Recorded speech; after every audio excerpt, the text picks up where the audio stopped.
अलैकुम सामीन। 11 शाबानुल मुअज़्ज़म और 22 फरवरी है। ख़बर का उन्वान है नकली पुलिस वाला पकड़ा गया। कैसे पकड़ा गया, कहाँ से पकड़ा गया, क्यों पकड़ा गया, आप पूरी खबर सुने। महाराष्ट्र के अकोला में एक चौंकाने वाला मामला सामने आया है। यहाँ 12वीं क्लास के इम्तिहान में बहन को नकल कराने के लिए एक नौजवान फर्जी तरीके से पुलिस मुलाजिम बन गया।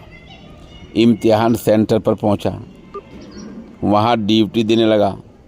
लोग समझे कोई पुलिस वाला है जो ड्यूटी दे रहा है। इस दौरान आला अफसर मौके पर पहुंचे।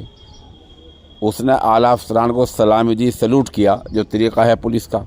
बताया जा रहा है कि उस सलामी देने में, सैल्यूट करने में कोई ऐसी गलती हो गई जिससे आला अफसर समझ गए कि ये पुलिस वाला नहीं है, उन्हें शक हुआ। उसकी बुनियाद पर उसको पकड़ा गया, पूछताछ की गई।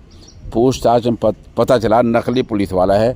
अपनी बहन को इम्तिहान में मदद करने के लिए, नकल का पर्चा देने के लिए आया था। तलाशी ली गई, उसकी जेब से अंग्रेज़ी कॉपी निकली, उसको पकड़ लिया गया है। ये मामला वहाँ के शहर है पातूर शहर के शाहबुद्दीन हाई स्कूल का है। यहाँ इम्तिहान चल रहा था। नकली पुलिस वाले का नाम है अनुपम खंडारे।